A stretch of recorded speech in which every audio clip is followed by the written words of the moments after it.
யாருக்கு? ஆ, அண்ணாக்கு வேண்டாம். வேணுமா?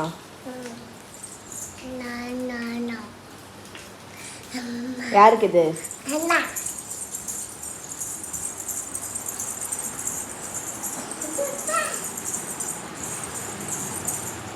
இன்றைக்கி லஞ்சுக்கு வெஜிடபிள் புலாவும் கோபி மஞ்சூரியன் தான் செஞ்சுருந்தேன். காலிஃப்ளவரை வேக வச்சு தனியாக எடுத்து வச்சுருந்தேன். அதை மித்ரா பார்த்ததுலேருந்து ஒன்றா எடுத்து சாப்பிட்டுட்டு இருந்தா. அவள் சாப்பிட்டது மட்டும் இல்லாமல் அவளோட அண்ணனுக்கும் கேட்டு வாங்கி கொடுத்துட்டு இருந்தா. இப்படியே பாதியே காலி பண்ணிட்டாங்க. மீதி இருந்ததை வச்சு தான் கோபி மஞ்சூரியன் செஞ்சுருந்தேன். கோபி மஞ்சூரியன் பண்ணுறதுக்கு ஒரு பவுலில் கொஞ்சமாக மைதா, கார்ன்ஃப்ளவர், சால்ட், பெப்பர், தண்ணி ஆட் பண்ணி ஒரு பேட்டராக ரெடி பண்ணிக்கோங்க. ரொம்ப தண்ணியாகவும் இருக்கக்கூடாது, ரொம்ப திக்காகவும் இருக்கக்கூடாது. இப்போ நம்ம வேக வச்சு வச்சுருந்த காலிஃப்ளவரை ஒவ்வொன்றா அந்த பேட்டரில் டிப் பண்ணி ஃப்ரை பண்ணி தனியாக எடுத்து வச்சுடுங்க. சாஸ் பண்ணுறதுக்கு ஆனியன் கட் பண்ணி வச்சுருந்தா அதையும் ஒன்றா எடுத்து சாப்பிட்டுட்டு இருந்தா. ரா ஆனியன் சாப்பிட்றது மித்ராக்கு ரொம்ப பிடிக்கும். இப்போ சாஸ் பண்ணுறதுக்கு அதே கடாயில் கொஞ்சமாக ஆயில் ஆட் பண்ணிவிட்டு கட் பண்ணி வச்சுருந்த வெங்காயம், பச்சை மிளகா, ஜிஞ்சர் கார்லிக் பேஸ்ட் ஆட் பண்ணி வதக்கிட்டு டொமேட்டோ சாஸ் ஆட் பண்ணிவிடுங்க. நான் லிட்டில் ஜாய்ஸோட டொமேட்டோ சாஸ் தான் யூஸ் பண்ணுறேன். இதில் ப்ரிசர்வேட்டிவ்ஸ் அந்த மாதிரி எதுவும் கிடையாது, கிட்ஸ் ஃப்ரெண்ட்லியும் கூட. கொஞ்சமாக சோயா சாஸும் ஆட் பண்ணி நல்லா மிக்ஸ் பண்ணிவிட்டு கார்ன்ஃப்ளவரை தண்ணியில் கரைச்சி வச்சுருந்தேன், அதையுமே வந்து ஆட் பண்ணி மிக்ஸ் பண்ணிக்கோங்க. சாஸ் நல்லா திக்காகி வரும். ரொம்ப திக்காயிடுச்சுன்னா கொஞ்சம் தண்ணி ஆட் பண்ணி கன்சிஸ்டன்சி அட்ஜஸ்ட் பண்ணிக்கோங்க.